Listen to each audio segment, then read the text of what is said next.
아멘. 자, 우리 디도서 1장 1절에서 4절까지 말씀을 우리 다 같이 보겠습니다. 디도서 1장 1절에서 4절.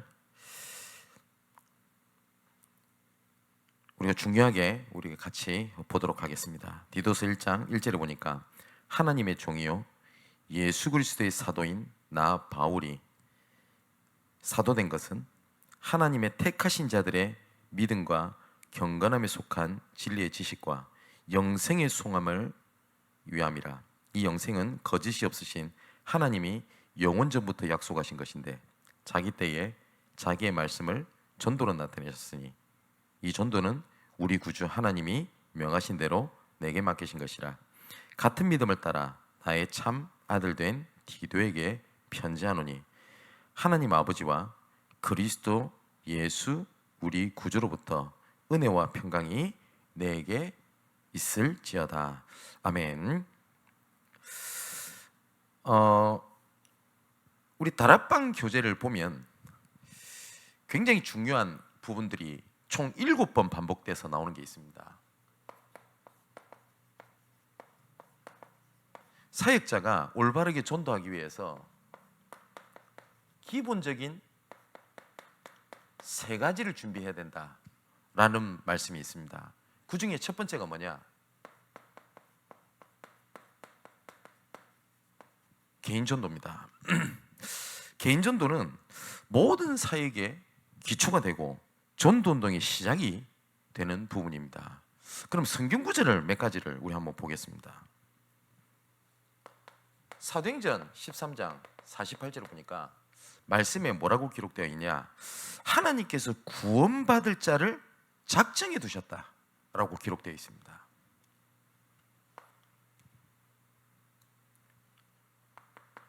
에베소서 1장 4절 하반절에 보니까 보면 하나님께서 영세 전부터 우리를 이 일 때문에 하나님께서는 작정하셨다라고 기록되어 있습니다. 그래서 빌립보서 1장 6절에 보니까 이 일을 두고 하나님께서 구원을 완전한 작정 속에 우리를 부르셨습니다. 그래서 이 전도는 하나님이 시작하셨고 그리고 하나님께서 이루어 가십니다. 사도행전 3장 6절에 보니까 이 일을 하나님께서 우리에게 전도로 나타내시는데 여기에 중요한 전도에 대한 원리가 있죠. 베드로가 했던 고백입니다. 내게 있는 것을 내게 주노니. 내게 있는 것을 주는 겁니다. 전도는. 자, 그리고 마태복음 10장 19절에 보니까 예수님께서 하신 말씀입니다. 뭐라고 말씀을 하셨냐? 말할 것을 염려하지 마라. 내게 있는 것을 내게 준다고 하니까 나는 할 말이 없다라고 생각이 들잖아요. 근데 분명히 예수님께서 뭐라고 말씀하셨냐? 말할 것을 염려하지 마라. 말할 것을 우리에게 주실 것이라고 말씀하셨어요. 하나님께서 예비된 사람에게 하나님께서 그 순간에 우리에게 성령께서 말할 것을 우리에게 주시고 지혜도 주시겠다라고 약속을 하셨습니다. 근데 이 사단은 고린도후서 4장 4절에 보니까 이 복음의 빛이 비치지 못하도록 지금도 사단은 방해합니다. 그래서 고린도후서 10장 4절에서 6절에 보니까 우리의 싸움은 육신에 속한 것이 아니라 그리스도를 대적하여 높아진 것을 무너뜨리는 전도 사역이 있습니다. 자, 이것처럼요 하나님께서는 전도를 완전하게 준비하셨습니다. 오늘 본문에도 이렇게 되어 있죠. 바울이 사도된 계획을 뭐라고 얘기를 하냐? 하나님이 택하신 자들의 믿음과 경건함에 속한 진리의 지식과 영생의 소망을 위하여 하나님께서 바울을 사도로 부르셨다. 이 영생은 거짓이 없으신 하나님이 영원전부터 약속하신 것이다. 그러면서 뭐라고 얘기하죠? 자기 때에, 하나님의 때에 하나님의 말씀을 뭘로 나타내셨냐? 전도로 나타내셨으니 이 전도는 우리 구주 하나님이 명하신 대로 내게 맡기신 것이라. 그러면서 이렇게 디도에게 얘기하죠. 같은 믿음을 따라 나의 참 아들 된 디도에게 편지하노니 하나님 아버지와 그리스도 예수 우리 구주로부터 은혜와 평강이 내게 있을지어다. 이렇게 얘기를 합니다. 아까도 말씀드렸듯이 내게 있는 것을 내게 준다라고 얘기했지 않습니까? 그래서 우리가 복음을 아는 만큼 하나님께서 문을 여십니다. 그건 확실합니다. 그리스도를 알아가는 것만큼, 복음을 알아가는 만큼 우선은 뭐냐? 복음을 보는 눈이 열려집니다.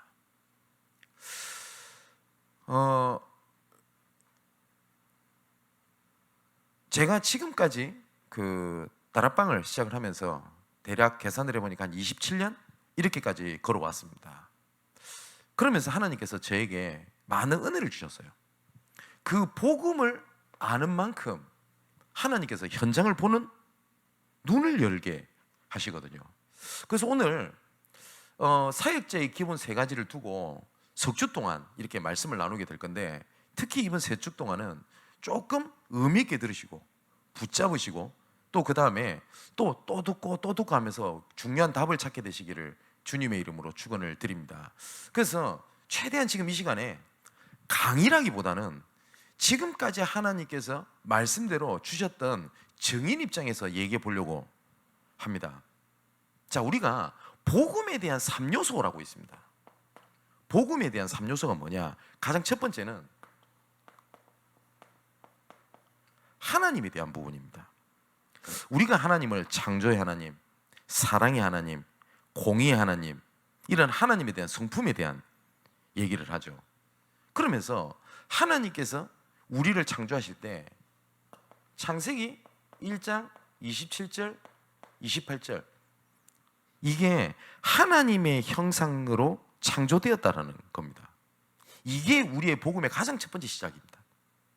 이것이요. 그래서 시편 53편 1절에 보니까 어리석은 자는 그의 마음에 이르기를 하나님이 없다도다 라고 되어 있잖아요. 그래서 하나님에 대해서 하나님이 없다라고 하는 자들을 하나님께서 부르실 때는 증거를 사용하시고 어쩔 때는 문제를 통해서 부르시기도 합니다.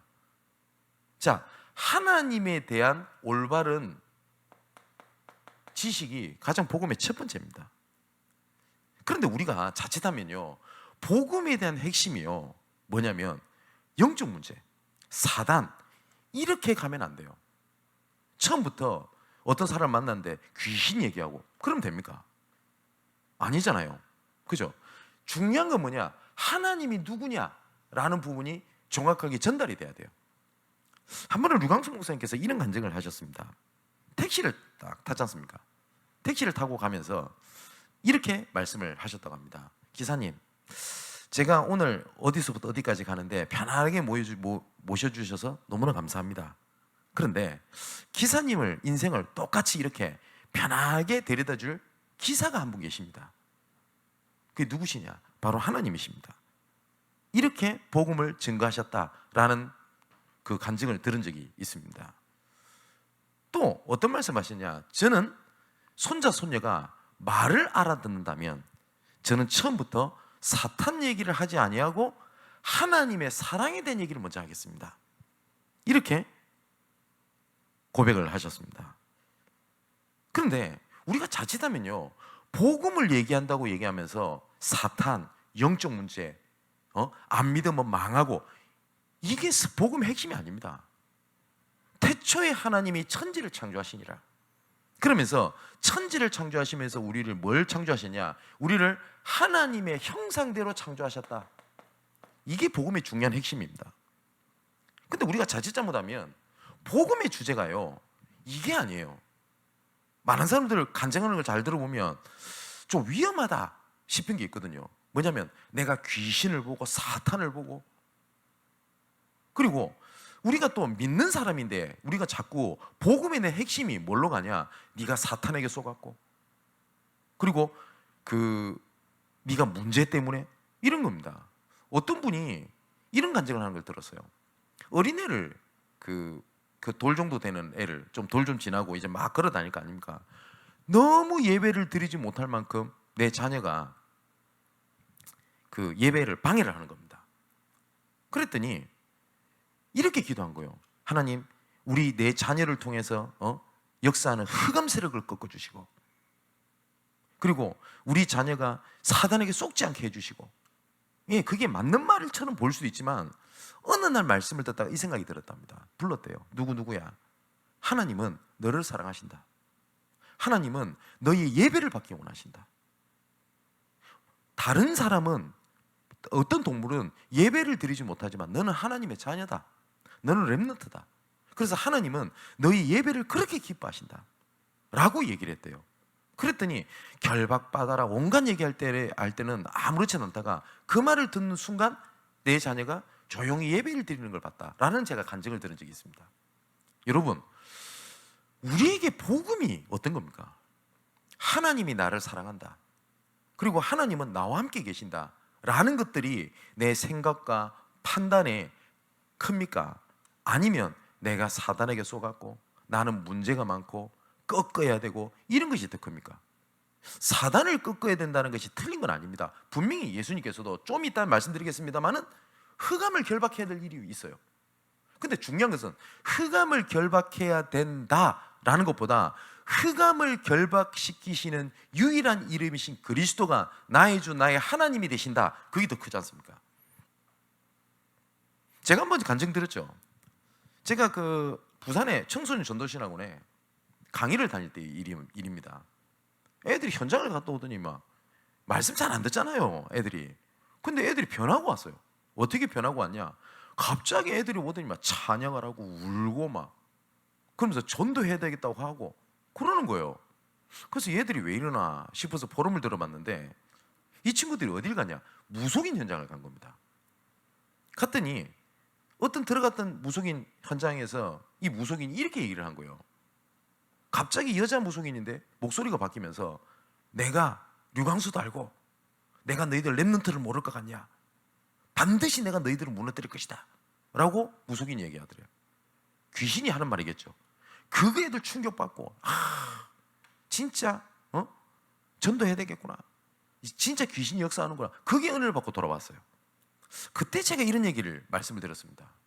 하나님께서 말씀하신 거에는 전혀 감동이 없다가 그 무속인을 입을 통하여 사단이 속이고 하는 그 얘기에 은혜 받고 전도해야 되겠다는 생각이 들더냐?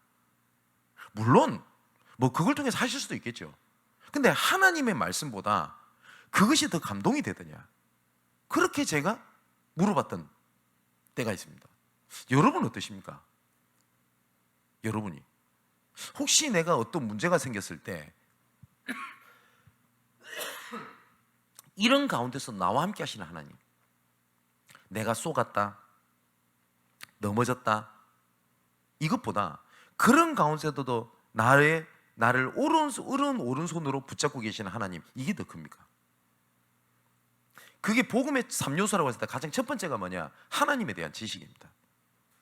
그런데 두 번째, 우리가 하나님을 알 수가 없어요. 그래서 복음의 두 번째 나오는 것이, 이걸 신학적으로는 인죄론이라고 그러죠. 이게 우리가 말하는 12가지 문제입니다. 어떻게 됐죠? 이 하나님의 형상으로 하나님과 함께하는 축복이 그때부터 어떻게 됐냐? 하나님과 함께하는 지식이 아니라 그때부터 나의 중심으로 경배의 대상을 바꿔버리게 된 겁니다. 그전에는 하나님과 함께하는 은혜, 하나님과 함께하는 축복, 하나님께서 이끄시는 응답, 이걸 떠나서 이제는 어떻게 했냐? 네가 하는 처럼 될 수 있다, 네가 최고가 될 수 있다, 이겁니다. 주일날 조금 말씀드리겠습니다만은 이것이요, 세상에 딱 틀이 됐어요.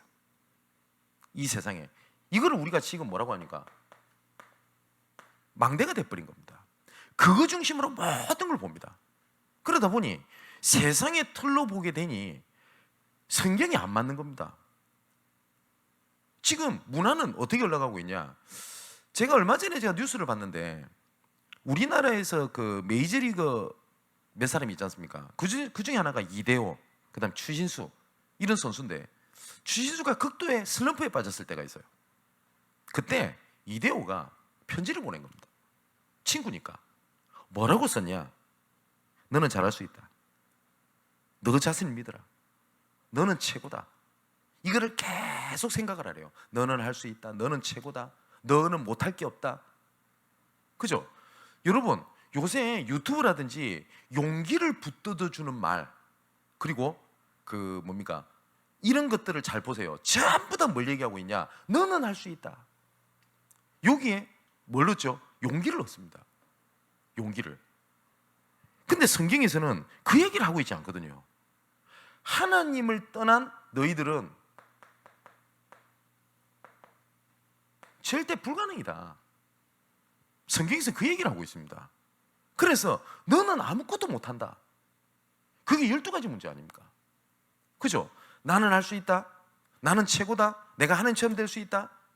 나중에 이게 창세기 3장. 창세기 6장이 뭡니까? 번성하기 시작했어요. 그러니까 어느 정도 되는 것처럼 보이거든요. 그래서 창세기 6장에 뭐라고 써 있습니까? 자기가 원하는 대로 라고 기록되어 있습니다. 자기가 원하는 대로. 그죠? 그래서 우리가 자녀 교육할 때도 잘 시켜야 돼요. 나는 우리 아들 믿어. 너가 하고 싶은 걸 해라. 나는 너를 뭘 해도 넌 믿는다. 뭘 자꾸 강조시키죠? 너. 그렇지 않습니까? 제 어머니가 참 감사한 것은 저한테 그런 말씀을 안 하셨어요. 뭘 말씀을 하시냐? 나는 우리 아들과 함께 하시는 하나님을 믿는다. 너가 실수해도 넘어져도 괜찮다. 하나님은 너와 함께 계신다. 혹시 넘어져도 괜찮다. 하나님은 너를 일으키 세우실 것이다. 혹시 너가 무너진다 할지라도 하나님께서는 너를 도우실 것이다. 참 감사한 거죠. 어머니가 저한테 해주셨던 얘기예요. 하면 된다. 나는 우리 아들 믿는다. 우리 아들 최고다. 열심히 해라. 하면 못할 게 없다. 이런 말씀을 안 하셨어요. 근데 성경에서 말하는 건 뭡니까? 하나님의 형상을 잃어버리고 난 다음에 우리는 절대 불가능이 됐다. 그거 아닙니까? 그래서 창세기 6장에 보면 자기가 원하는 대로. 그런데 하나님께서 뭐라고 기록되어 있죠? 모든 생각과 계획이 악할 뿐임을 보시고, 이게 나중에 세상에 딱 망대가 돼가지고 어떻게 합니까? 우리 힘을 합치자. 하면 된다. 못할 게 없다. 그게 창세기 11장에 뭡니까? 바벨탑입니다. 이것이 세상에 딱 틀이 됐어요. 그래서 점술, 우소, 무상, 무속 이런 걸로 완전히 가로잡혀 있습니다. 좀 후진국은 어떻게 돼 있죠? 무속. 그죠? 그리고 점술. 조금 선진국으로 가면 어떻게 됩니까? 우상. 어떤 우상입니까? 사상 우상. 이런 게 가득 차 있는 겁니다. 자, 그래서 세 번째 나오는 것이 뭡니까? 그리스도를 하나님께서 보내하셔야 될 당위성. 이렇게 설명이 되는 겁니다. 그래서 사도행전 17장 2절 3절을 보니까 바울이 자기 교회 갈래대로 그들에게 들어가서 새 안식일에 성경을 가지고 강론하며 뭐라고 되어 있냐? 뜻을 풀어 그리스도가 해를 받고 죽은 자 가운데서 다시 살아나야 할 것을 증언하고. 그죠? 그리스도께서 오셔야만 되는 이유가 이때서 전달이 되는 겁니다. 이게 복음에 대한 3요소입니다. 근데 우리가 자칫하면 하나님 이건 딱 제껴놓고 난 다음에 뭘 자꾸 얘기하냐? 요거를 계속 얘기해요. 만나자마자 죄, 영적 문제, 마귀, 귀신 이러는 겁니다. 자, 제가 우리 가족한테 그 이모 가정에게 복음을 전할 때 제가 이런 표현을 쓴 적이 있습니다. 무거운 짐을 지고 어떤 할머니가 막 길을 걷고 있는 거예요. 캄캄한 밤에 비를 맞으면서. 그런데 택시기사가 지나가다가 할머니를 불렀어요. 너무 불쌍해 보여가지고. 할머니 어디 가세요? 그랬더니 어디 간대요. 그랬더니 할머니 타세요. 이러니까 이 기사가 그 할머니가 뭐라고 얘기를 하냐? 나는 돈이 없어요. 나는 진짜 한 푼도 없어요. 그랬더니 이 기사가 뭐라고 얘기를 하죠? 할머니 그냥 태워드리는 거예요. 타세요. 그때 할머니가 아이고 너무 고맙습니다 하고 또 택시를 탄 거예요. 그런데 한참 할머니가 뒤에 앉아 있으니까 이제 택시가 출발했을 거 아닙니까? 근데 이 룸밀로로 뚝 보니까 할머니가 뒷자리에 앉아가지고 뭘 하고 있냐? 딱 짐을 머리에 짊어지고 있는 겁니다. 그래서 기사가 놀래가지고 할머니 왜 머리에 아직까지 짐을 짊어지고 있냐고. 그랬더니 할머니가 그런 얘기를 했다 안 합니까? 공짜로 태워준 그 은혜도 너무나 고마운데 내 짐까지 어떻게 차에 내려놓고 있냐고 그렇게 얘기를 했다고 합니다. 제 이모가 교회만 다니지 자기 문제, 내 실수, 연약함 여기에 확 찌들어 있던 종교인이었거든요. 그래서 하나님께서 내 모든 짐을 하나님께서 내려놓게 하셨다. 수고하고 무거운 짐진 자들아 다 내게로 오라. 내가 너를 쉬게 하리라. 이렇게 제가 복음을 전했어요. 뭐냐? 하나님입니다. 그 영적 문제야. 사단에게 속아서 그래. 그 맞는 말인데 복음의 3요소가 뭐냐? 하나님, 인재론, 그리스도입니다. 자, 그러면 개인 전도를 두고 중요한 게 있습니다. 개인 전도를 실천할 수 있는 장이 있어야 돼요. 장소할 때 장이죠. 그래서 조금 뭘 좀 갖고 있어야 되냐면 개인 전도를 가진 조금 멀리 있으면 내 나름대로의 규례를 좀 정해야 됩니다. 이거를 우리가 몇 주 동안 뭘 얘기했냐? 뜻을 정해야 돼요. 뜻을. 이것이 지교회의 초기 형태입니다. 뜻을 딱 정하는 겁니다. 복음 전해야 되겠다. 그래서 류 목사님 간증을 들어보면 뭐 용두산 공원이라든지 부산역 이렇게 전도를 할 때 청년들을 막 보낸 거 아닙니까?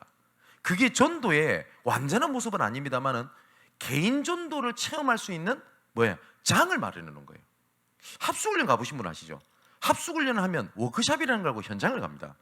뭐 그걸 통해서 엄청난 뭐 응답 증거를 떠나서 개인 전도의 장을 열어주는 거예요. 실제로 제가 그 부산에서 신학교를 다닐 때 은혜를 받고 어떤 기도 제목을 좀 잡았냐? 내 삶에 영접운동을 해야 되겠다. 이런 뜻을 정했습니다. 왜냐니까 류광수 목사님께서 초창기 때 뭘 말씀하셨냐? 하루에 학명 영접시켜라. 그리고 영접 못 시켰다. 그러면 잠 자지 마라. 이렇게 말씀도 하셨고요. 또 이걸 또 나중에 훈련 때는 뭐라고 말씀하셨냐? 300명, 500명 영접운동 해라. 그리고 집중훈련 할 때는 또 뭘 얘기했었습니까? 하루에 한 명 영접 못 시키면 벌금 내라. 이렇게 말씀하셨어요. 그런데 밥 먹지 마라, 잠도 자지 마라, 벌금 내라 이러니까 다 잠도 못 잘 파이고 다 굶어 죽을 파이고 그래요. 그래서 제가 농담으로 집중훈련 할 때 이런 표현했거든요. 그 영접 못 시키면 벌금 내라 라는 거 지금 안 하잖아요. 그때부터 지금까지 계속 실천했다. 그러면 모든 우리 교단에 있는 교회는요 재정 문제 해결 다 됐을 거예요. 벌금으로 막 그냥 재정이 빵빵 채워졌을 거예요. 그 정도로 대부분 전도 그 뭡니까? 개인 전도의 규례가 없어요. 그래서 제가 그 부산에서 마산까지 제가 전도사로 왔다 갔다 했습니다. 그땐 제가 당연히 차가 없죠. 가난하니까. 그러니까 시외버스를 타고 부산에서 마산으로 이리 왔다 갔다 했어요. 그래서 그 마산에서 이제 부산으로 이제는 그 시외버스를 타고 이제 또 시내버스를 타고 제가 자취를 했기 때문에 자취방까지 가야 될 거 아닙니까?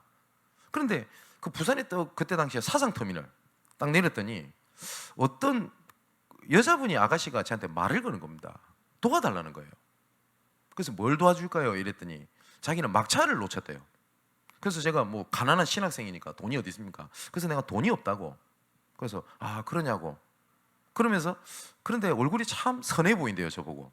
그래서 내가 감사합니다 하는데 자기 문제를 쭉 얘기를 하는 겁니다. 그래서 내가 어떤 사이비 종교에 빠졌는데 우리 동생이 어떤 정신 문제가 왔고 그리고 또 뭐 자기는 어떤 문제가 와 있고 뭐 이런 얘기를 쭉 해요. 그래서 제가 그 얘기를 그냥 뭡니까 들어준 겁니다. 그래서 들어주고 있다가 이제 막차를 놓치면 제가 집에 못 가지 않습니까? 그래서 사상터미널에서 또 집까지 한 1시간을 또 가야 되는데 그래서 이제는 버스를 탔어요. 가야 되니까 아 제가 가야 될 것 같다고. 그랬더니 이 아가씨가 같이 버스를 같이 타요. 그러고 난 다음에 그 버스를 쭉 타고 같은 방향인가 생각해서 쭉 얘기를 계속 하는 겁니다, 내 앞에서. 그래서 주거니 받거니. 그래서 내가 내리는 곳에 또 같이 내려요. 그랬더니 대뜸 뭐라고 얘기를 하냐면, 저 이상한 사람 아닌데 조금 내 얘기를 하면 어떻겠냐고 그 얘기를 해요. 그리고 지금 보니까 교회 다니시는 것 같은데 그 얘기를 내가 좀 듣고 싶습니다 라고 얘기를 해요. 그래가지고 그런데 제가 그때 뭘 잘 모르니까, 근데 제가 자취방으로 올라가는데 계속 따라오네, 이 여자분이. 그거 어떡합니까? 그리고 12시 넘었지. 그리고 집이 여기도 아닌데 그냥 놔두고 가기도 그렇고. 그래가지고 우리 제 방까지 왔어요. 그래서 이 사람은 제 책상에 의자에 앉고 나는 바닥에 앉아가지고 이런저런 얘기를 하는 겁니다, 새벽까지. 그러면서 이 사람한테 뭘 했냐, 복음을 전하게 됐어요. 그런데 이 사람이 진작에 복음을 듣고 이 남동생까지 그 다음에 또 데리고 왔어요. 제 자취방을 이제 아니까. 그래서 남동생이 영접하고, 그 다음에 또 이따 또 가족을 데리고 오네. 그래가지고 온 가족이 예수 믿고.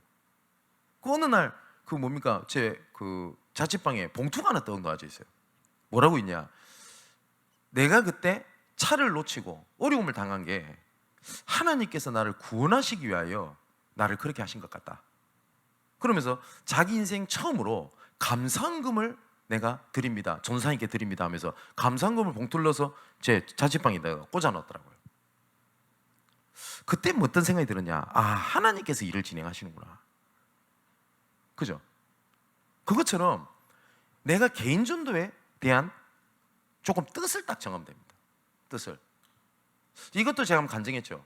제가 또 마산에 전사로 있을 때 교회 옆에 한일합섬이라고 하는 공장이 있었어요. 근데 그 한일합섬 공장을 복음을 전해야 되겠다라고 뜻을 정했어요. 근데 그 이유가 있습니다.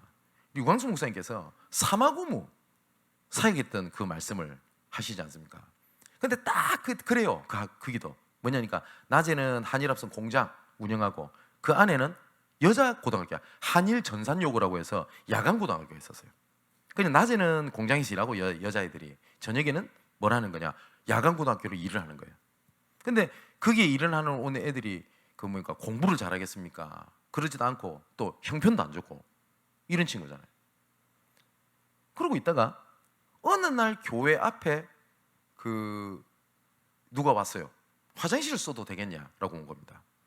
그래서 쓰라고 라고 얘기했더니, 학교 어디 다니냐라고 얘기를 하니까 한일 전산여고를 다닌다는 거예요. 근데 보세요, 뜻을 정해놓으니 하나님께서 보내셨다라는 딱 느낌이 들더라고요. 그래서 불렀죠. 알고 봤더니 이 친구가 무속인 딸이라. 그래가지고 이 친구가 밤에 잠을 못 자요. 눈이 퀭한 거예요. 왜냐? 귀신이 계속 보이는 거예요. 그래서 예수 그리스도 영접하고.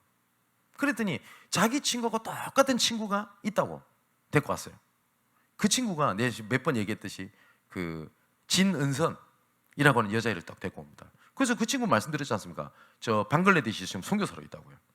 그래가지고 한일 전산여고에 하나님이 문을 쫙 여시는 걸 제가 봤습니다. 또 스페인에 전도 캠프를 진행하러 갔거든요.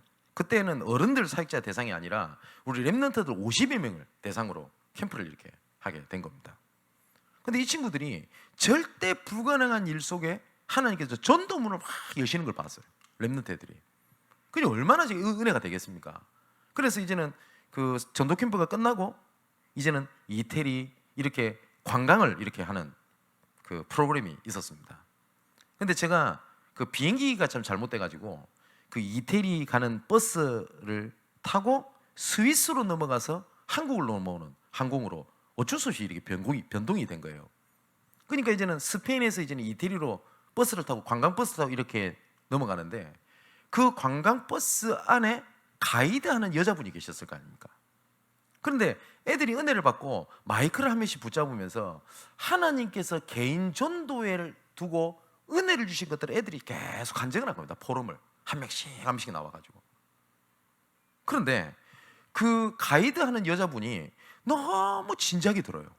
그냥 잘 듣는 게 아니라 심각하게 들어요. 그래서 제가 책임자인 것 같다 싶으니까 제 옆자리에 와가지고 앉아서 물어본 겁니다. 혹시 교회 다니는 애들 맞냐고. 맞다고. 근데 자기 소개를 하는 거예요. 저 이태리에 있는 어느 현지인 교회를 다니는데 딱 보니까 완전 극단적 신비주의하는 그 뭡니까 그 교회를 다니는 거예요. 그러니까 복음도 없고 뭘 계속 뭐 보았다 느꼈다. 근데 이 사람이 뭐라고 얘기를 하냐, 뭐 천사들이 그 렘넌트 한 명 한 명 한 명 그 발 밑에 떠받들고 천사들이 다 있는 게 자기 눈에 보였대요. 뭐 안 보여 정상이겠습니다만은 뭐 틀린 건 아니겠죠. 그래서 이 렘넌트 애들이 개인 전도를 통해 가지고 생명 살리는 것들을 보름을 듣고 이 사람 충격을 받은 거예요. 내가 이 예수를 믿을 수 없겠냐. 나는 그전에는 예수 믿는다는 것이 잘못하면 벌 받고 잘하면 하나님 뭐 보여주고 이 기준으로 생각했던 거예요. 그래서 이 사람이 예수 믿고 난 다음에 그 다음에 이태리라든지 이런 전도 캠프나 집회 갔을 때 이 사람이 계속 그 역할을 도와주는 겁니다. 제 알기로는 이 사람이 지금까지 우리 멤버로 있습니다. 감사하죠.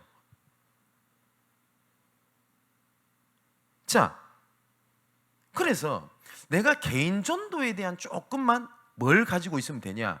뜻을 딱 정하면 됩니다. 조금만 믿음을 가지고요. 그래서 이 영접운동의 시작을 하나님께서 하셨으니 어떻게 하면 기도를 딱 시작하면 돼요. 기도부터 뜻을 딱 정하고 그러면 하나님께서 문을 여십니다. 근데 이 개인전도 응답을 못 받는 사람 특징, 안 믿고 기도 안 해요. 실제로 이것은 내가 훈련 잘 받으면 된다는 게 아닙니다. 물론 틀린 말은 아니겠습니다만 하나님이 시작하셨고 하나님께서 진행하시고 하나님께서 이루신다. 성경이 그렇게 되어 있습니다. 하나님 만나게 하신다니까요.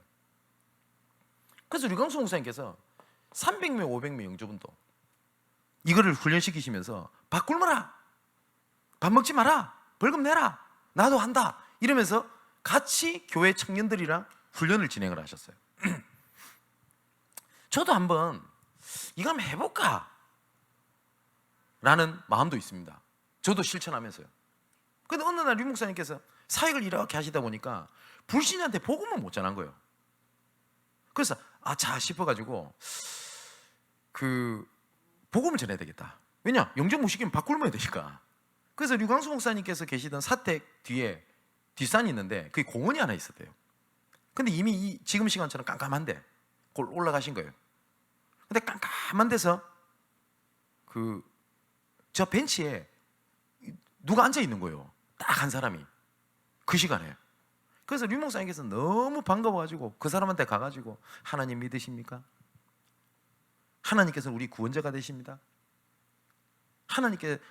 하나님께서는 우리를 어떻게 창조하셨냐? 물고기는 물에 있어야 되고 이렇게 설명을 하시면서 나중에 뭐라고 말씀하셨냐? 영접하시겠습니까? 라고 하고 손을 딱 잡았는데 보니까 손이 없어요. 귀신이 아니고 이 사람 팔이 안 없는 분이었어요. 그런데 보니까 두 눈에는 눈물을 흘리면서 듣고 있고 한 손에는 뭘 꽉 쥐고 있어요. 그리고 난 다음에 목사님께서 손 펴보라니까 손을 딱 피는데 자살을 하려고 수면제를 이렇게 가닥 손에 잡고 있는 거예요. 그 시간 하나님이 딱 만나게 버린 거예요. 여러분 그게 이해됩니까?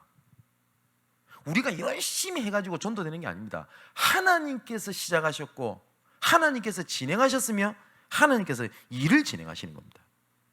그래서 그 하나님의 계획에 우리가 뜻을 정하는 겁니다. 그러면 개인 전도를 어떻게 시작을 해야 되겠냐 할 때 지금부터 전도 대상자를 둔 기도로 시작을 하셔야 돼요. 그렇게 있으면 어느 날 하나님의 때 시간표가 옵니다. 자, 오늘 본문에도 그렇게 돼 있지 않습니까? 디도서 1장 3절에 자기 때에 자기의 말씀을 뭘로 나타내셨다고요? 전도로 나타내셨다. 근데 이것이요, 내가 뜻을 정하고 있으면 이것이 어쩔 때는 우연으로, 어쩔 때는 문제로, 어쩔 때는 위기로 이렇게 나타납니다. 자, 그때 하나님께서 이 따라 인도받는 걸 보고 성령 인도로 딱 하는 거예요. 내가 저 사람을 놓고 계속 기도하고 있었는데 어느 날 이 사람이 반응이 왔어.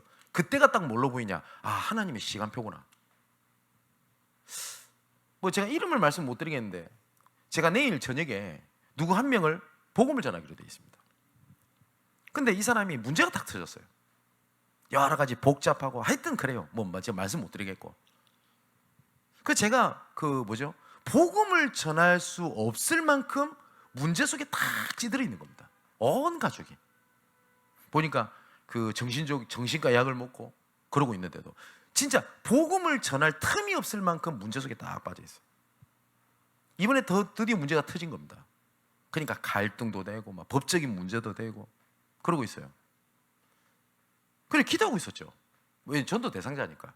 근데 이 사람이 뭐라고 얘기를 하냐? 어저께 전화가 온 겁니다. 어저께 맞죠? 예, 어제 전화 와가지고 뭐라고 얘기하냐면, 목사님, 저는 지금 의지할 때가 목사님밖에 없습니다.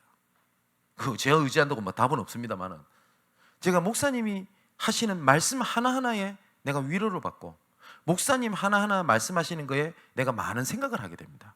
이렇게 얘기를 해요. 딱 뭐가 느껴지냐? 하나님의 때에 하나님의 말씀을 전도로 나타내셨는지라. 그래서 제가 그때 뭐라고 얘기를 했냐? 만납시다 그랬어요. 그때 처음으로. 그랬더니 뭐라고 얘기를 하냐? 목사님, 제가 어디로 가면 되겠습니까?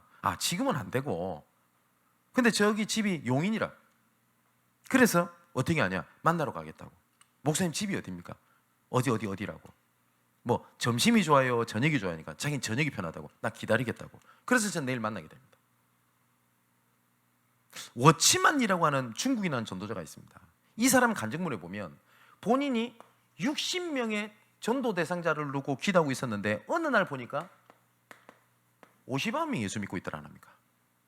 그 책을 보면 그것처럼 대상자를 놓고 내가 기도하는 겁니다. 그리고 뭘 두고 기도하는 거냐?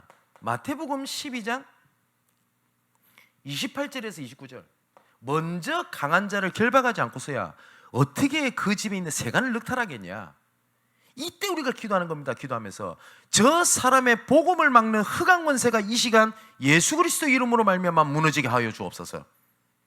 그죠? 자, 왜냐? 아까 썼잖아요. 이 사단이 이 빛이 비치지 못하도록 막습니다.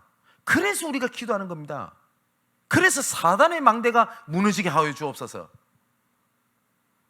그리고 우리가 어떠한 좀 확신을 좀 가져야 되겠냐? 로마서 10장 10절에서 15절 말씀을 한번 보겠습니다. 자, 읽어드릴게요. 사람이 마음으로 믿어 의에 이르고 입으로 시인하여 구원에 이르느니라. 성경이 이르되 누구든지 그를 믿는 자는 부끄러움을 당하지 아니하리라 하니 유대인이나 헬라인이나 차별이 없음이라. 한 분이신 주께서 모든 사람의 주가 되사 그를 부르는 모든 사람에게 부여하시도다.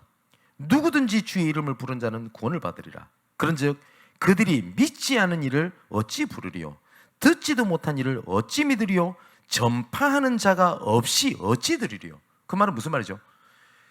전파하는 자가 없어서 믿지 못하고 듣지 못하고 하고 있다라고 말씀 안 하십니까?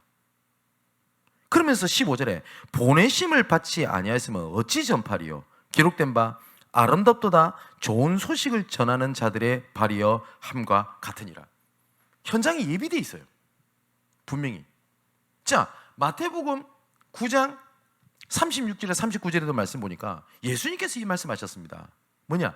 추수할 것이 많은데 일꾼이 적구나. 무슨 말이죠? 복음 들을 사람이 엄청나게 많이 예비되어 있는데 오히려 뭐라고 생각을 하냐?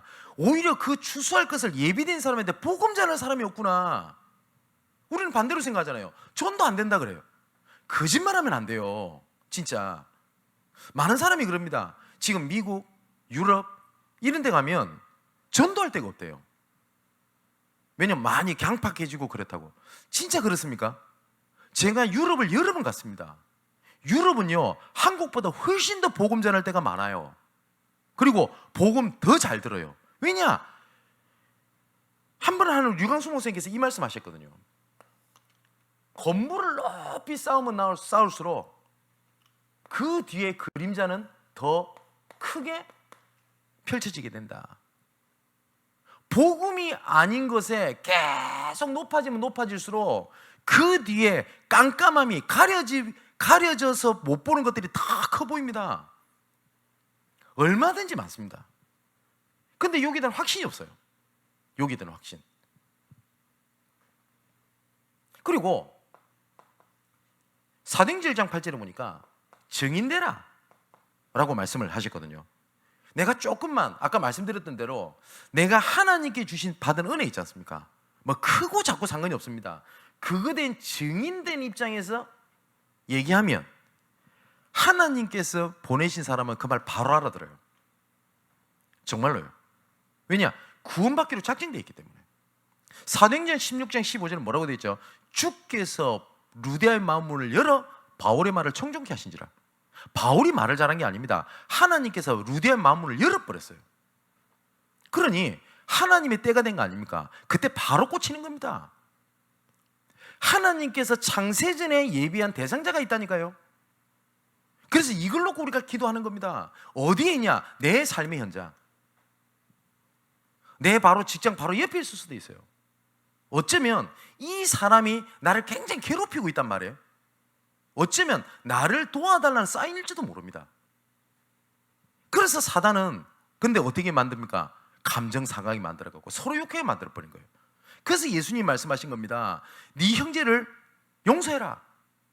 70번씩 7번이라도 용서해라. 왜냐? 흑암이 더 이상 틈타지 못하도록 해야 되기 때문에. 그죠?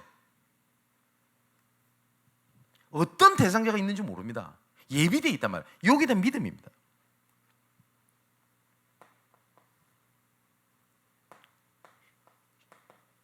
에베소서 1장 12절에 보니까 영접하는 자 곧 그름을 믿는 자들에게는 하나님의 자녀가 되는 권세를 주셨으니. 그죠?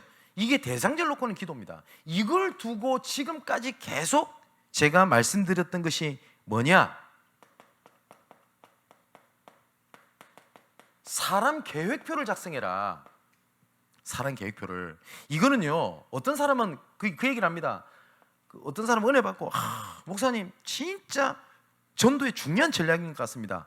예, 잘못 봤습니다. 이거는 전도 전략이 아닙니다. 하나님 자녀의 양심입니다. 그잖아요. 한번 생각해 봅시다.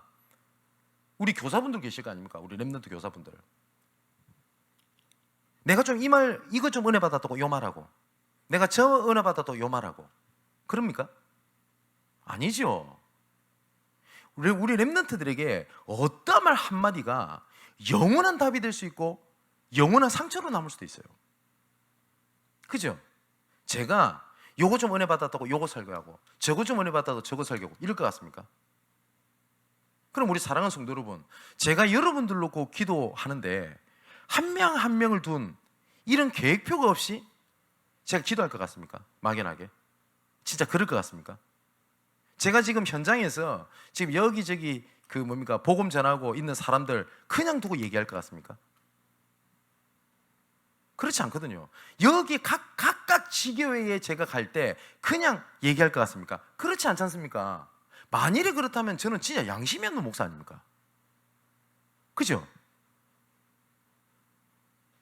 왜 사랑계획표를 쓰라고 하냐? 각 사람들이 12가지 문제에 어디에 잡힌 시간편지를 모른단 말이에요, 우리는. 그래서 그 사람에 있는 올바른 분석과 거기에 대한 답을 딱 전달해 주는 겁니다. 그렇게 하기 위해서 사랑계획표를 딱 쓰는 거예요. 이거는 전도 전략이 아닙니다. 양심입니다. 내가 사실상 조금 강하게 얘기하면 내가 이 부분에 대해서 생각을 못하고 있고 안 하고 있다. 사실상 내 삶과 전도가 거리가 멀다는 거 아닙니까?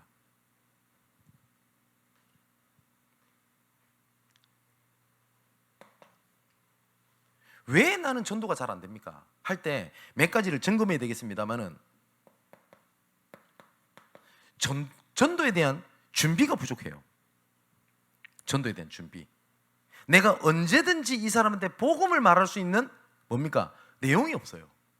다시 말하면 내가 기도하고 있는 기도의 내용을 한번 분석해 보십시오. 점검을. 거의 대부분이 나라고 하는 틀을 못 넘어서요. 대부분이. 내 기도가. 하나님의 전도 방향하고는 아무 상관이 없다니까요. 거의 대부분이. 제가 저번에 한번 그런 말씀을 드렸죠. 우리가 오늘의 전도, 오늘의 말씀, 오늘의 기도, 이걸 우리가 사모늘이라고 하지 않습니까? 여기 순서가 뭐가 맞다라고 답은 없습니다. 근데 제 개인적으로는 이 순서가 맞다라는 생각이 들었습니다. 전 개인적으로. 왜냐니까 저는 어릴 때부터 교회를 다녔습니다. 그리고 어릴 때부터 성경을 읽었어요. 뭐 자이든 타이든. 그래서 저는 뭐 한글을 막 읽기 시작할 때부터 어머니가 그 만화로 된 성경책 사주고 이랬다니까요. 그리고 큐티도 오래 했습니다. 그래서 지금도 있죠. 생명의 말씀, 날마다 주님과, 이 두 종류를 가지고 중학교 2학년 때부터 대학교 졸업할 때까지, 그럼 자그마치 몇 년이죠? 한 거의 10년간을 저는 큐티를 했습니다. 기도요, 진짜 하려고 노력 많이 했습니다. 제가 고등학교를 다니면서 기도를 하고 싶어가지고 저는 금식기도 됐다니까요. 그리고 저쪽에 김해 가면 그 무척산 기도원이라고 있어요. 무척산 기도원. 제가 얼마 전에 뭐 목사님들끼리 얘기하다 들었는데 그 기도원이 우리나라에서 제일 높은 기도원입니다. 차로 못 올라가요. 차로. 그래서 농담으로 무척산 기도원인데 무척 높은 기도원 이렇게 부릅니다. 근데 그 기도원이 왜 유명하냐면은 주기철 목사님이 순교를 앞두고 기도했던 기도원이라 해서 유명해요. 어쨌든 제가 그 기도원을 제가 방학 때마다 들어갔다니까요. 왜냐, 기도하고 싶어가지고. 그런데 저는 요걸 못 넘어섰어요. 말씀을 그렇게 많이 암송하고 들었어요. 저는 제가 성경 구절을 몇 가지를 암송하는지는 잘 모르겠습니다. 근데 꽤 할 겁니다. 근데 그 모든 말씀이 전부 다 뭐냐? 내가 복 받아야 되고, 내가 잘못했고, 내가 갱신해야 되고, 내가 거룩하지 못하고, 나는 부족하고, 회개해야 되고, 나. 조금 넘어서더라도 뭐였냐? 우리 아버지, 우리 어머니, 가족, 내 공부, 내 미래, 요걸 놓고 계속 기도해요. 그러다 보니까 기도와 말씀이 이렇게밖에 안 들려요. 근데 어느 날 하나님께서 제게 은혜를 주신 겁니다. 뭐 어떤 은혜를 주셨냐? 조금 하나님의 나한테 계획이 있구나라는 걸 알게 됐어요. 뭐 전도라는 단어는 워낙 오해되어 있으니까 계획이라는 단어로 바꿔볼게요. 그때부터 정말 하나님의 은혜죠. 나를 위해서 기도해 본 적이 없어요. 어떠냐? 하나님의 계획으로 말씀과 기도가 들려지게 된 겁니다. 그때부터.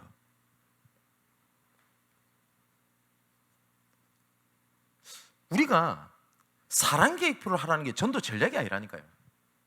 바빠 죽겠는데 뭘 하나를 하나 더 해라, 그런 내용이 진짜 아니라니까요. 한번 내 기도를 한번 잘 점검해 보십시오. 사실상 내가 전도에 대한 준비가 전혀 안 돼 있지 않습니까? 다시 말하면 전도의 망대가 세워지지 않은 거예요. 두 번째, 왜 내가 전도가 안 됩니까? 할 때 진짜 영혼 사랑이 없어요. 그게 무슨 말이냐? 조금 어려움 당했다, 아니면은 불쌍하다 이러면 저 사람 예수 믿어야 되겠는데 라는 생각이 드는데, 나보다 좀 잘 사는 것 같고, 그 다음에 나보다 차 좋은 거 타는 것 같고, 나보다 좀, 그러면 이상하게 저 사람 복음이 없는 것처럼 보여요. 필요 없는 것처럼. 아닙니다. 성경에 그렇게 되어 있습니다. 하나님을 떠난 모든 자는 죄에, 로마서 6장 23절에 모든 죄의 싹은 사망. 그지요? 그럼 반드시 그 사람들은 전부 다 문제 가운데 빠져 있거든요. 세 번째, 말씀에 대한 순종이 없어요. 말씀에 대한 순종이. 다 뭐냐면 말씀도 어떻게 하냐? 내 기준에 따라 믿고 안 믿고 합니다. 내 형편에 따라 이 말씀 끄집어 당기고 저 말씀 끄집어 당기고 이럽니다. 얼마나 악한 겁니까? 그죠?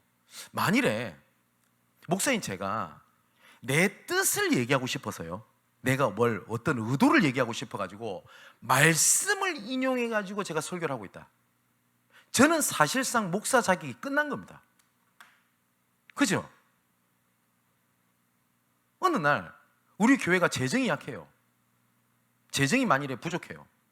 그런데 재정이 부족하니까 경제 축복에 대한 부분들을 성경을 때마침 성경을 막 찾아내요. 성경이 많거든요. 그걸 찾아내요. 그러면서 하나님의 말씀이다 하면서 경제 축복 받아라 라고 제가 얘기한다면 저는 진짜 싹군 아닙니까? 그죠? 혹시 우리 중직자분 중에서 그렇게 생각하실지 모르겠는데, 전 경제적인 어려움이 지금 교회 목사님이 있습니다, 그럴수록 저 경제 얘기하지 않습니다. 왜냐? 동기 부릴까 봐. 그렇지 않습니까? 내 뜻을 이루기 위하여 말씀을 이용을 합니까? 그런 사람 많아요. 근데 사실상 대부분 사람들이 말씀의 순종과 복종이 없어요. 그런데 아까 말씀드렸던 것처럼 고린도서 10장 4절 6절에 뭐라고 되어 있냐? 하나님을 아는 것에 대적하여 높아진 그거, 너희의 복종이 온전하게 될 때에 내가 무너뜨리려고 내가 준비 중에 있노라. 그래서 우리의 신앙생활은 결국은 불신앙과 믿음의 싸움입니다. 근데 우리가 사실상 안 믿어요. 예수님께서도 말씀하셨습니다. 마태복음 4장 19절에 나를 따라오너라, 내가 너희를 사람 낚는 어부가 되게 하리라. 맞지요? 아무것도 묻지 않았습니다. 따라와, 따라와. 그게 답니다. 이거 해줄게 저거 해줄게 묻지도 않으셨어요. 따라와. 그랬더니 여기에 제자들이 반응이 나옵니다. 그들이 곧 그물을 던져주고 예수를 쫓으니라. 그렇지 않습니까? 요한복음 21장에도 예수님께서 말씀하셨습니다. 자, 예수께서 부활하시고 난 다음에 예수님의 제자들이 다 같이 또 몰려서 복음 전하기 위해서 움직이는 겁니다. 그런데 이상한 놈이 하나 끼어 있는 거예요. 누구죠? 예수님을 판 놈입니다. 가룟유다입니다. 뻔뻔하지요. 그래서 베드로가 묻습니다. 하나님, 저 예수님 저 판자 저거 계속 같이인데 저거 어떻게 됩니까? 라고 물어요. 우리가 똑같잖아요. 아니 지금 온전히 교회가 완전히 전도 운동을 해도 모자랄 판에 저 분위기 흐리는 거 저거 어떻게 합니까? 우리 다락방 내에서도 올바르게 성경적 전도를 해야 되는데 저 사고치는 저 사람 어떻게 됩니까? 그때 예수님께서 대답하셨어요. 뭐 이렇게 할 거다 저렇게 할 거다 안 물었어요. 대답 안 하셨어요.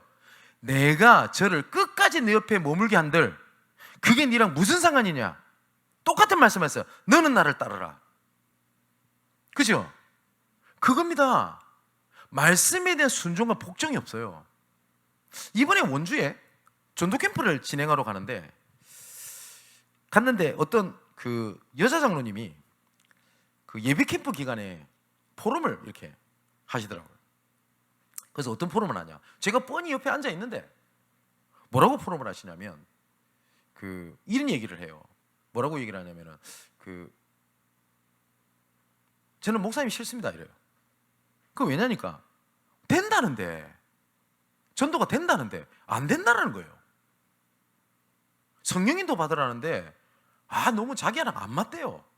왜냐니까 재미가 없대. 그동안 자기는 전도할 때 그랬대요. 이번에 전도할 때는 영전 몇 명 막 이렇게 계획을 다 짠 거예요. 그냥 알고 봤더니 이번 주일날 하겠죠. 그 교회가 생명 초청 장치를 준비하고 있는데 자기 계획 다 짠 겁니다. 그랬더니 좋은 반응이 온 거예요. 그래서 그래 전도 캠프 한다니까 내가 장로로서 빠질 수는 없고 그 사람들 찾아다닌 거예요. 이번 주에 교회 와 라고 얘기하려고. 그런데 그렇게 반응 있는 사람이 아무도 그 반응하지 않고 다 자기를 외면하더래요. 너무 상처가 되더랍니다.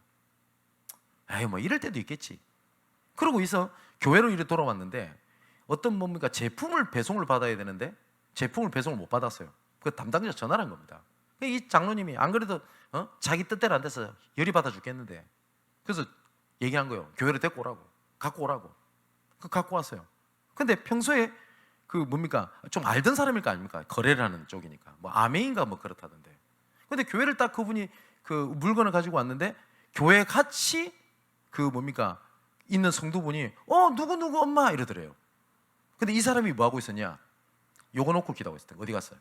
사랑계획표 딱 대상자를 놓고. 어떻게 이러니? 어떻게 여기 왔냐고. 근데 이 장로님이 그 생각이 들었대요. 그래, 대상자인 건 알겠는데 이 사람 전혀 예수 믿을 것 같은 사람이 아니었거든요. 뭐 이 장로님 표현입니다. 깍쟁이고 뭐 여우 같고 뭐 이렇게 얘기를 해요. 근데 이게 웬일입니까? 이 사람이 진작에 복음을 듣고 예수 그리스도 영접하고 내가 이번 주부터 교회 나오겠다 선언해버린 거예요. 이 장로님 충격받은 거예요. 아, 하나님이 하시는 거구나. 하나님께서 이 사람을 구원하시기 위하여, 이것을 보게 하시기 위해서 내가 모든 계획을 하나님께서 다 문을 닫게 한 거구나. 은혜를 받은 거예요. 감사하죠. 자, 어떻습니까? 진짜 우리가 말씀 안 믿잖아요. 예비돼 있다, 아멘 해놓고 난 다음에 내 기준으로 보지 않습니까? 자, 오늘 조금 시간이 지나도 중요하니까 조금 얘기를 좀 하겠습니다. 두 번째, 복음의 고리입니다. 이 고리죠. 거는 거.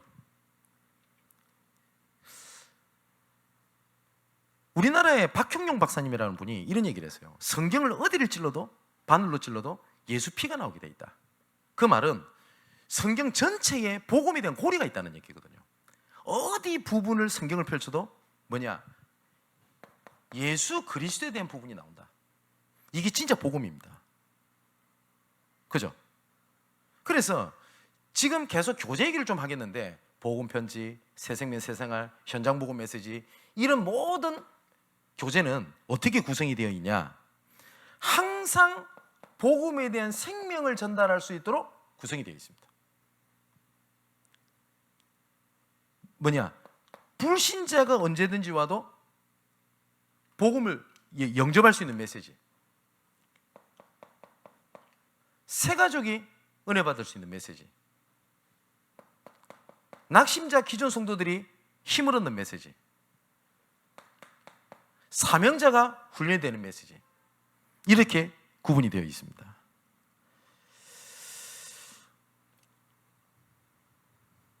뭐 다음 주에도 얘기하겠습니다만은 이걸 가지고 양육을 하는 거죠.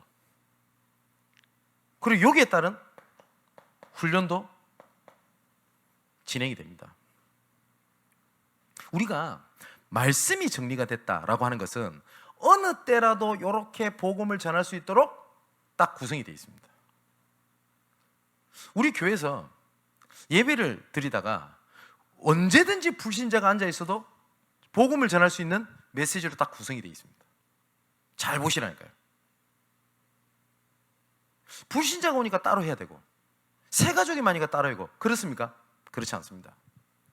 그리스도 안에 모든 것 다 있다. 이번 주 메시지. 이번 주가 아니고 골로새서에 그리스도 안에 모든 지혜와 지식포가 다 감춰져 있느니라. 그죠? 그래서 얼마만큼 내가 복음의 은혜를 받으면 되냐? 복음의 고리. 언제든지 불신자, 새가족, 낙심자, 기존신자, 사명자가 생명을 얻을 수 있는 말씀이 정리가 되어 있어요. 한번 잘 보시라니까요. 복음편지 1번부터 10번까지 보면 모든 것들이 그렇게 구성이 되어 있어요. 그래서 제가 지금 몇 군데 지금 지기에서는 올바르게 새롭게 전도운동의 증인된 입장에서 시작하겠다라는 생각을 가지고 복음편지를 가지고 시작을 하거나 현장 복음 메시지를 가지고 진행되는 부분이 있습니다. 자, 세 번째입니다. 그래서 우리가 뭘 하는 거냐? 복음에다 망대를 세워라.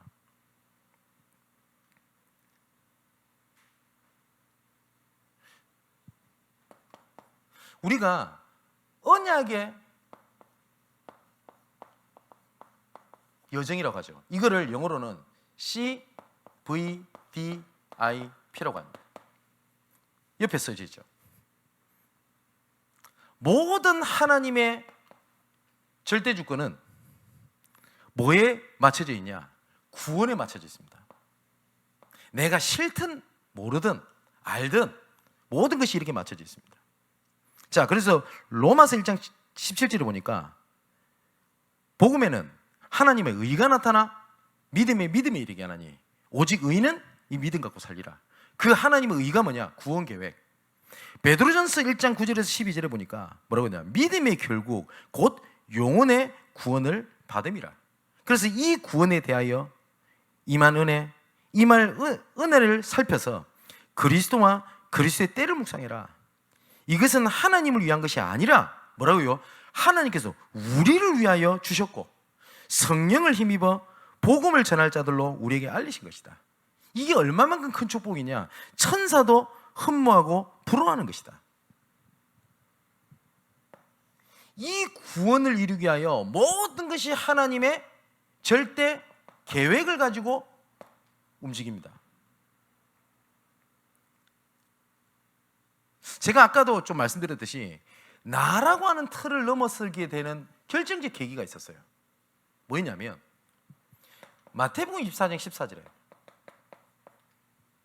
말씀이 이렇게 되어 있는 겁니다. 땅끝까지 복음이 증거되고 나니야 끝이 오리라. 아, 그렇구나. 그래서 땅끝까지 복음이 증거되는 게 하나님의 계획인데 나는 내 가족, 내 눈앞에 보이는 문제 이러고 있는 게 보인 거예요. 아, 그렇구나. 하나님께서는 땅끝까지 복음이 증거되기 위하여 나를 부르신 건데, 그죠? 그래서 우리 내년의 방향입니다. 전체를 살리는 여정 속에 나, 교회, 현장. 근데 나 이러고 이제 앉아 있는 거예요. 그러면 이 전체를 살리기 위해서 어떻게 하겠냐? 답을 주셨습니다. 28장 18절 20절 뭐냐? 제자 삼아라. 제자를 삼아라 라고 말씀하신 것은 무슨 말이죠? 제자가 있다는 말이거든요. 그렇지 않습니까? 자, 이걸 가지고 세 번째, 이것이 하나님께서 나에게 주신 언약으로 딱 붙잡는 겁니다. 그래서 오늘 본문에 이 전도는 우리 구주 하나님이 명하신 대로 내게 맡기신 것이라.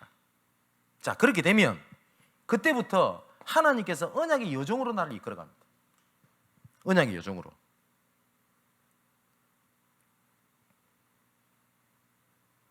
그러면 이 여정 속에서 하나님의 절대 목표가 보이는 거예요. 어떤 목표냐? 뭐 잘 돼야 돼 이런 목표가 아니라 237개 나라 살려야 되겠구나. 자, 이 하나님의 계획이 나옵니다. 자, 옆에 조금 지울게요. 자, 그리고 난 다음에 여기다 써야 되겠다. 골로새서 4장 2절에서 4절의 말씀 보니까 뭐라고 돼 있냐? 하나님이 전도할 문을 우리에게 열어주시고 그리스도의 담대히 복음을 말하게 하시기를 원하노라. 자, 전도할 문이 있다고 그랬고요. 마태복음 10장 19절에 분명히 말씀하셨습니다. 내가 말할 걸 생각나게 하겠다. 또 에베소서 6장 19절에 분명히 이렇게 말씀하셨습니다. 또 나를 위하여 구할 것은 내게 말씀을 주사 나로 입을 열어 복음의 비밀을 담대히 알리게 하옵소서 할 것이다. 그렇죠? 그렇기 때문에 무엇을 말할까 염려하지 마라.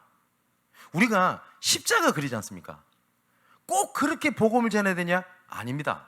어떤 분은 이렇게 십자가 요 그리는 거 이렇게 복음 전하는 것이 아니면 뭐 복음이 아니다 라는 식으로 얘기를 하는 분이 아닌데 그렇지 않습니다. 그렇지 않습니다. 하나님께서 말할 걸 생각나게 하시겠다. 하나님이 지혜를 주시겠다고 말씀하셨어요. 그리고 세 번째, 그래서 아까 말씀드렸던 또 똑같은 얘기입니다. 어떤 망대를 세우는 거냐? 사람을 향한 계획을 갖고 있어야 돼요. 사람 계획표. 그러면 하나님이 사건을 일으킵니다. 이걸 가지고 사람을 살리는 전도 캠프를 진행하는 겁니다. 자, 마지막 결론. 이제는 어떻게 하면 되겠냐? 다음 주에도 좀 말씀드릴 겁니다. 복음 전하는 규례를 좀 정하세요. 규례를. 내가 현장에 나를 적겠다. 그리고 복음 전하는 장소를 정하는 것도 좋습니다. 그러면 이때 하나님께서 예비된 만남을 붙이십니다. 조급하지도 마시고 조금 해보고 뭐 목사님 안 됐던데요? 나는 뭐 안 됐으면 낙심됩니다. 이런 얘기 하시면 안 돼요. 그런 얘기 하시면 안 돼요. 진짜 한번 해보라니까요. 규례. 전도운동의 제일 중요한 시작이 개인전도입니다. 그래서 평신도가 읽을 전도훈련 교재, 이 교재를 구할 수 있으면 구매하시는 것도 좋습니다. 그 내용에 들어가 있는 중요한 부분입니다. 오늘부터 정말 뜻을 정하십시오. 복음 전해야 되겠다. 전도해야 되겠다. 그러면 하나님이 문을 여십니다. 계속 전도를 두고 하나님께 지금 주셨던 증인들 입장에서 얘기하겠습니다.